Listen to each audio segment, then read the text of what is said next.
بسم اللہ الرحمن الرحیم. میں ہوں ایڈوکیٹ مدثر اقبال چودھری اور آپ دیکھ رہے ہیں ہمارا چینل لیگل انفوٹینر. آج ہم ایک کیس پر بات کریں گے جس میں کہ ایک پونزی اسکیم کے لیے کام کرنے والا شخص جو ہے وہ اس کو اس وقت کچھ لوگ غائب کر دیتے ہیں یا اغوا کر لیتے ہیں جب وہ پونزی اسکیم والے لوگوں کے ساتھ ایک ہیوج ہینڈسم اماؤنٹ کا فراڈ کر کے بھاگ جاتے ہیں. ہوتا کچھ یوں ہے کہ ایک پونزی اسکیم جو ہے انٹروڈیوس کرائی جاتی ہے جس میں کہ اس کا ایک مڈل مین ہوتا ہے جو اس کمپنی کے لیے سیلری کے اوپر کام کرتا ہے اور اس کی نالج میں نہیں ہوتا ہے کہ یہ جو ہے یہ فراڈ ہو رہا ہے یا کیا ہے. اس میں یہ ہوتا ہے کہ کچھ لوگ یہ آفر کرتے ہیں لوگوں کو تھرو اس شخص کے جس کا نام عبدالرزاق ہوتا ہے کہ اگر آپ جو ہے وہ ہمارے پاس اپنا زیور جو ہے وہ رکھوائیں گے تو ہم اس کا آپ کو زیور کی مالیت یا وزن کے حساب سے جو ہے وہ پر منتھ اس کا رینٹ پے کریں گے.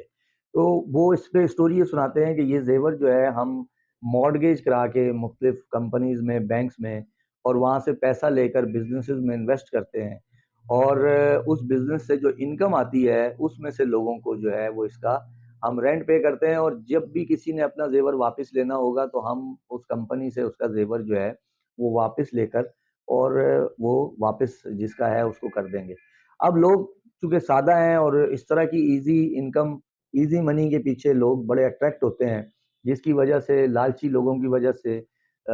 جو دھوکے باز ہیں وہ ان کا بزنس جو ہے وہ چلتا ہے. اب عبدالرزاق نامی شخص جو ہے یہ اس کمپنی کا فرنٹ مین ہوتا ہے یا آپ کہہ لیں کہ سیلز اور مارکیٹنگ سب جو ہے وہ یہی کرتا ہے اور جو لوگ ہوتے ہیں وہ ایکچوئل لوگوں سے ناواقف ہوتے ہیں. اب یہ جو ہے وہ اسٹارٹنگ میں چونکہ سب لوگوں کو ایک ہینڈسم اماؤنٹ میں پر منتھ جو ہے وہ زیور کا گولڈ کا رینٹ ملنا شروع ہوتا ہے جب تو بہت سارے لوگ جو ہے وہ اپنا زیور لے کر عبدالرزاق کے پاس پہنچ جاتے ہیں کہ آپ اپنی کمپنی میں جو ہے یہ رکھ لیں رینٹ پر اور ہمیں پر منتھ جو ہے وہ رینٹ دینا شروع کر دیں. اب یہ اس کی اماؤنٹ جو ہے وہ بہت بڑی ہو جاتی ہے کہ بہت بڑی تعداد میں لوگوں نے اپنا جو سونا ہے وہ عبدالرزاق کے حوالے کرتا ہے اور عبدالرزاق جو ہے وہ کمپنی میں جمع کرا دیتا ہے. ایک دم کیا ہوتا ہے کہ وہ جو پونزی اسکیم چلانے والے لوگ ہوتے ہیں وہ سارا زیور اکٹھا کر کے اور بھاگ جاتے ہیں. اب لوگ جو ہے وہ اپنا پر منتھ جو ان کا رینٹ بنتا ہے جب وہ لینے کے لیے عبدالرزاق کے پاس آتے ہیں تو عبدالرزاق ان لوگوں سے رابطہ کرنے کی کوشش کرتا ہے جو کمپنی کے مالک ہوتے ہیں تو اس کو پتہ لگتا ہے کہ وہ تو انٹریسیبل ہیں جو جہاں ان کا آفس تھا وہاں وہ جگہ جو ہے وہ خالی ہوتی ہے. ان کے نمبروں پر کانٹیکٹ کرنے کی کوشش کرتے ہیں تو کسی سے کانٹیکٹ نہیں ہو پاتا. پھر ایک جرگہ کیا جاتا ہے کہ جی سب لوگ اکٹھے ہوتے ہیں ایک جرگہ کرتے ہیں اس جرگے میں عبدالرزاق کو لے کر جاتے ہیں اور اس کے بعد کچھ لوگ جرگے میں جب اس سے پوچھتے ہیں کہ بھئی آپ ہمیں بتاؤ کہ یہ کون لوگ تھے جو یہ زیور اکٹھا کر رہے تھے. اب چونکہ عبدالرزاق کو ان کے نمبر وغیرہ ہی معلوم تھے اور آفس ہی معلوم تھا اس کے علاوہ تو کچھ معلوم نہیں تھا. اب عبدالرزاق جو ہے وہ وہاں پر اپنی صفائی پیش کرتا ہے کہ میں صرف ان کا ملازم تھا اس کے علاوہ تو مجھے کچھ نہیں پتا تھا اور میں نے آپ لوگوں کو بھی یہی بتایا تھا کہ یہ کمپنی ہے یہ لوگ ہیں اور میں ان کا ملازم ہوں اس کے علاوہ مجھے کوئی علم نہیں تھا. اب وہاں پر موجود کچھ لوگ جو ہے وہ عبدالرزاق کو اس جرگے میں سے اٹھا کر لے جاتے ہیں کہ ہم خود جو ہے سب کچھ پتہ کرائیں گے اور اس کے بعد سے عبدالرزاق جو ہے وہ مسنگ ہو جاتا ہے. اب کیس یوں بنتا ہے کہ میرے پاس جو ہے وہ خاتون آتی ہیں اور وہ آگے کہتی ہیں کہ میں عبدالرزاق کی وائف ہوں اور میری جو ہے وہ فلاں علاقے میں رہائش ہے. میرا شوہر جو ہے وہ 2 ہفتے سے مسنگ ہے اور میں اپنے جو علاقہ ہے اس کے تھانے میں گئی ان کو یہ بات بتائی تو انہوں نے کہا کہ آپ کا شوہر جہاں یہ جرگے کے لیے گیا تھا آپ اس علاقے کے تھانے میں جو کہ فلاں تھانہ ہے اس میں جا کے رپورٹ کریں ہمارے علاقے کا یہ کیس نہیں بنتا. تو وہ خاتون جو ہے وہ دوسرے تھانے میں جاتی ہیں ان کو جا کے جب پوری سٹوری سناتی ہیں تو وہ ان کو کہتے ہیں کہ چونکہ آپ کی رہائش دوسرے تھانے میں ہے تو آپ وہاں جا کر اس کی رپورٹ کریں مسنگ کی. دوسری بات یہ وہ کہتے ہیں کہ تمہارا جو شوہر تھا عبدالرزاق وہ کوئی نیک شخص نہیں تھا وہ تو ایک فراڈی شخص تھا وہ خود ہی چھپ گیا ہوگا لوگوں سے بچنے کے لیے لہذا تمہارا کیس ویسے بھی نہیں بنتا لیکن تمہارا شوق ہے تو تم جہاں تمہاری رہائش ہے تم وہاں جاؤ اور وہاں جا کر کیس فائل کرو.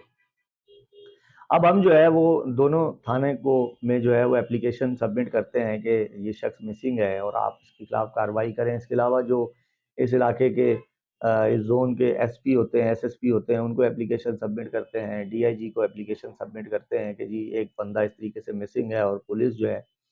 وہ کوئی کارروائی نہیں کر رہی. مزید 4-5 دن گزر جاتے ہیں. جب پولیس کی طرف سے کوئی کارروائی سامنے نہیں آتی تو ہم ہائی کورٹ میں ایک ریٹ پٹیشن فائل کرتے ہیں کہ جی یہ 2 تھانے ہیں جن کی حدود میں یہ ہوا ہے اور یہ لوگ جو ہے وہ کوئی بھی کارروائی کرنے سے جو ہے وہ قاصر ہیں. اس کے علاوہ یہ S S P D I G کے علاوہ ہم 12 لوگوں کو نومینیٹ کرتے ہیں، پرائیویٹ لوگوں کو، کہ ہمیں شک ہے کہ یہ لوگ جو ہے وہ اس کو لے کر گئے تھے اور ان کی کسٹڈی میں یہ لوگ ہوں. اب ہائی کورٹ کے جو ہے وہ ڈائریکشن کے بعد ایف آئی آر کٹ جاتی ہے تھانے میں ان 12 افراد کو نومینیٹ کرتے ہوئے کہ جی ان لوگوں نے وہاں سے اپریہنشن ہے کہ اس کو لے گئے ہیں اور انہوں نے کہیں پر اس کو بند کر کے رکھا ہوا ہے. انویسٹیگیشن سٹارٹ ہوتی ہے تو سب سے پہلے جو ہے وہ ظاہر ہے کہ جس طریقے سے ماڈرن ڈیوائسز کو ٹریس کیا جاتا ہے تو جب ٹریسنگ شروع ہوتی ہے تو وہ جو موبائل ہوتا ہے عبدالرزاق کا، وہ جو ہے اس میں جب اس کو ٹریس کیا جاتا ہے تو وہ واقعی میں جو ہے اس تاریخ کی اس کی لوکیشن جو ہے وہ اس علاقے کی آتی ہے جہاں اس کی بیوی نے بتائی تھی، جہاں کا کہنا تھا کہ وہاں پر انہوں نے جرگہ کیا تھا. اس کے بعد وہ وہاں سے چلتے ہوئے دوسرے علاقے تک آتی ہے. اس کے بعد وہ موبائل جو ہے وہ بند ہو جاتا ہے. لیکن 2 ہفتے کے بعد اس موبائل فون میں جو ہے ایک سم ڈالی جاتی ہے. اب پولیس جو ہے وہ اس سم کو ٹریس کرتی ہوئی جب پہنچتی ہے تو وہ ایک خاتون کی سم ہوتی ہے. جب اس خاتون کو انٹیروگیٹ کیا جاتا ہے تو وہ جو 12 نام ہم نے بتائے تھے ان میں سے ایک نام کو جو ہے وہ کہتی ہے کہ یہ موبائل مجھے اس لڑکے نے جو ہے وہ گفٹ کیا تھا. میں نے سم ڈالی لیکن مجھے پسند نہیں آیا، میں نے 2 دن یوز کیا، اس کے بعد جو ہے میں نے اس کو واپس کر دیا. اب یہاں سے جو ہے وہ ایک سرا پولیس کو جو ہے وہ مل جاتا ہے اور یہ بات طے ہو جاتی ہے کہ جو 12 افراد ہیں جن کو نومینیٹ کیا گیا ایف آئی آر میں، ان میں جو ایک شخص ہے سلمان نام کا،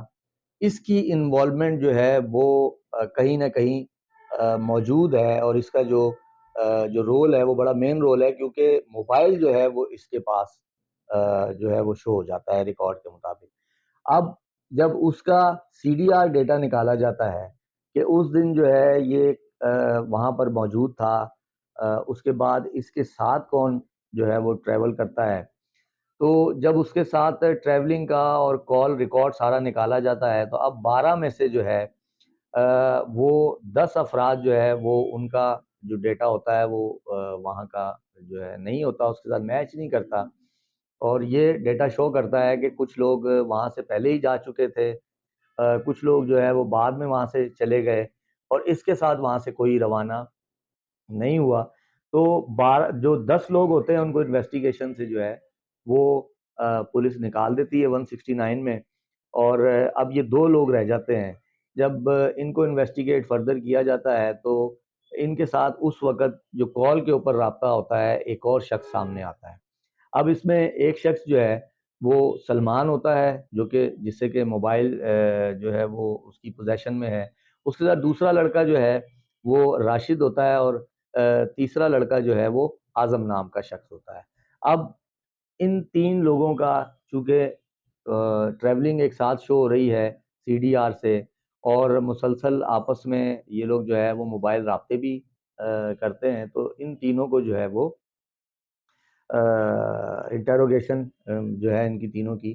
شروع ہوتی ہے. مین وائل یہ ہوتا ہے کہ ان میں سے ایک بندہ جو ہوتا ہے جس کا نام کہ اعظم ہے، پولیس اس کو جو ہے وہ واچ کر رہی ہوتی ہے تو وہ کراچی سے بھاگنے کی کوشش کرتا ہے جس سے پولیس کا شک اس پہ مزید زیادہ سخت ہو جاتا ہے اور اس کو کراچی سے کے پی کے جانے والی بس میں جو ہے وہ اس وقت اتار لیا جاتا ہے جب وہ کراچی کی حدود پار کر رہا ہوتا ہے اور اس کو بھی اریسٹ کر لیا جاتا ہے اس شبے میں. اب اس کیس میں چونکہ پولیس جو ہے وہ ہر طرح سے انویسٹیگیٹ کر رہی ہوتی ہے اور چیک کر رہی ہوتی ہے تو پولیس کو جو ہے وہ ایک خبر ملتی ہے کہ کچھ عرصہ قبل جو ہے وہ کراچی کے ایک مضافاتی علاقے میں اور منگو پیر تھانے کی حدود میں جو ہے وہ ایک لاوارث ڈیڈ باڈی جو ہے وہ برآمد ہوئی تھی، جس کو عیدی کو دے دیا گیا، اور جب اس کا کوئی جو ہے وہ نہیں آیا وارث، تو اس کو جو ہے وہ تدفین اس کی کر دی گئی۔ اب پولیس وہاں جاتی ہے، اس کی تصویریں دیکھتی ہے، اور مدعیہ جو ہے اس کو ساتھ لے کر جاتی ہے، اور تصویروں سے جب آئیڈینٹیفائی کرایا جاتا ہے تو وہ خاتون جو ہے وہ اپنے شوہر کو آئیڈینٹیفائی کر لیتی ہے کہ یہ میرا شوہر ہی ہے، اور اس کے بعد جو ہے وہ اس کو پتہ لگتا ہے کہ اب تو اس کی ڈیتھ ہو چکی ہے اور یہ اس کی قبر ہے۔ تو اب جو انویسٹیگیشن ہوتی ہے اس میں اور زیادہ جو ہے وہ حساسیت اور تیزی آ جاتی ہے، کیونکہ اب یہ جو ہے وہ کڈنیپنگ سے معاملہ ایک مرڈر کیس کی طرف کنورٹ ہو جاتا ہے، تو حساسیت زیادہ ہو جانے کی وجہ سے پولیس جو ہے وہ اور زیادہ اس کو طریقوں سے انویسٹیگیٹ کرنا شروع کرتی ہے۔ اب جو ہے وہ اس کے قریب جو ہے جب انویسٹیگیٹ کرتے ہیں، جب یہ ان لوگوں میں سے ایک جو شخص ہوتا ہے سلمان، اعظم اور راشد میں سے، راشد جو ہے وہ منگو پیر کی حدود میں جو ہے اس کی رہائش ہوتی ہے، جب اس کو واچ لسٹ میں ڈالا جاتا ہے اور اس کو چیک کیا جاتا ہے، تو یہ بات پتہ لگتی ہے کہ وہاں پر اس کے پاس جو ہے وہ ایک مکان تھا، اور کچھ عرصے قبل یہ یہاں پر کسی شخص کو لے کر آئے جس کی طبیعت بعد میں جو ہے وہ خراب ہو گئی، اور اس کو وہ لوگ یہاں سے لے گئے، اور وہاں سے یہ پتہ لگتا ہے کہ یہ ایک ڈاکٹر کے پاس بھی اس کو لے کر گئے تھے۔ جب ڈاکٹر کے پاس جو ہے وہ انویسٹیگیشن کی ٹیم پہنچتی ہے تو ڈاکٹر یہ بتاتا ہے کہ جی بالکل یہ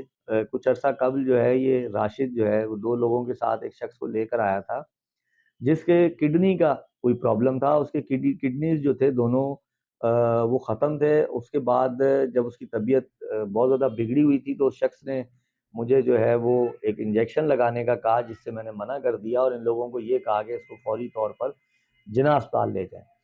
میری کلینک سے جو ہے وہ یہ ایک سزوکی کے اوپر ایک سزوکی لے کر آئے، جو کہ یہیں پر اکثر نظر آتی ہے، اور اس میں اس کو ڈال کر لے گئے۔ پولیس جو ہے وہ سزوکی والے کو ٹریس کرتی ہے، سزوکی والے کو جب انٹیروگیٹ کرتی ہے تو سزوکی والا یہ کہتا ہے کہ بالکل کچھ عرصہ قبل جو ہے وہ یہاں سے ایک شخص کو یہ کلینک سے لے کر گئے تھے، اور اس وقت جو ہے رات کا وقت تھا، انہوں نے مجھ سے رابطہ کیا کہ جی جناح اسپتال جو ہے وہ ایک مریض کو لے کر جانا ہے، جس پر میں نے ان کو کہا کہ آپ ایمبولینس میں لے کر جائیں۔ انہوں نے کہا کہ جی ایمبولینس یہاں پر اس وقت نہیں آ سکتی ہے، لہٰذا ہمیں جلدی ہے اور آپ لے کر جائیں۔ تو پیچھے جو اوپن جگہ ہے تو اس میں پک اپ کی جگہ پر ہی اس کو لٹاتے ہیں، اور ایک شخص جو ہے وہ پیچھے بیٹھ جاتا ہے اور دو لوگ جو ہے وہ میرے ساتھ آگے بیٹھ جاتے ہیں، اور جب ہم جناح اسپتال کے لیے روانہ ہوتے ہیں اور شارع فیصل پر پہنچتے ہیں تو پیچھے والا شخص جو تھا وہ آگے والے لوگوں کو بتاتا ہے کہ یہ تو ہل جل نہیں رہا ہے اور لگ رہا ہے کہ یہ فوت ہو گیا ہے۔ تو لہٰذا وہاں پر یہ لوگ گاڑی رکواتے ہیں، اس کو چیک کرتے ہیں، اور اس کے بعد کہتے ہیں کہ یار ہمارا تو بندہ فوت ہو گیا، لہٰذا اب ہم اس کو واپس لے کر جا رہے ہیں۔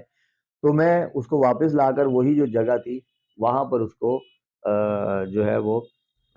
ڈراپ کر دیتا ہوں، اور یہ وہاں پر اس کو اتار لیتے ہیں۔ اس کے بعد جو ہے یہ ڈاکٹر سے اور سزوکی والے سے جب تصویریں دکھا کر آئیڈینٹیفیکیشن کرائی جاتی ہے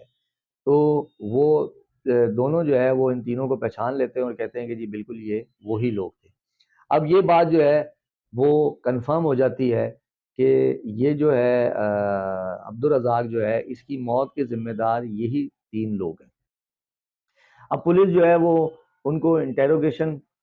کرتی ہے تو پتہ یہ لگتا ہے کہ جب یہ لوگ واپس لے آئے اس کی ڈیڈ باڈی کو، تو اس کے بعد جو ہے یہ جو راشد ہوتا ہے یہ ایک عدد گاڑی کا بندوبست کرتا ہے، اور یہ تینوں اس کی ڈیڈ باڈی کو چھپانے کی غرض سے کراچی سے باہر کھلی جگہ پر لے جاتے ہیں، اور جس کے بعد یہ اس کو وہاں پر مٹی میں پھینکتے ہیں، اور ان کو یہ ہوتا ہے کہ اب یہ جنگل کا علاقہ ہے، یہاں کون دیکھے گا۔ لیکن اگلے ہی دن جو ہے وہ ایک چرواہا ایک ڈیڈ باڈی دیکھتا ہے، جس کے بعد وہ اپنے سردار کو انفارم کرتا ہے، سردار اس کا جو ہے وہ پولیس کو انفارم کر دیتا ہے، تو اس علاقے کی جو پولیس ہے وہ آ کر تو اس کو جو ہے وہ ڈیڈ باڈی کو وہاں سے لے جا کر اور عیدی میں رکھتے ہیں سرد خانے میں، جس کے بعد اس کی تدفین کر دی جاتی ہے۔ اب یہ ساری چینز جو ہیں جب مکمل ہو جاتی ہیں تو پولیس جو ہے وہ ان کے خلاف 302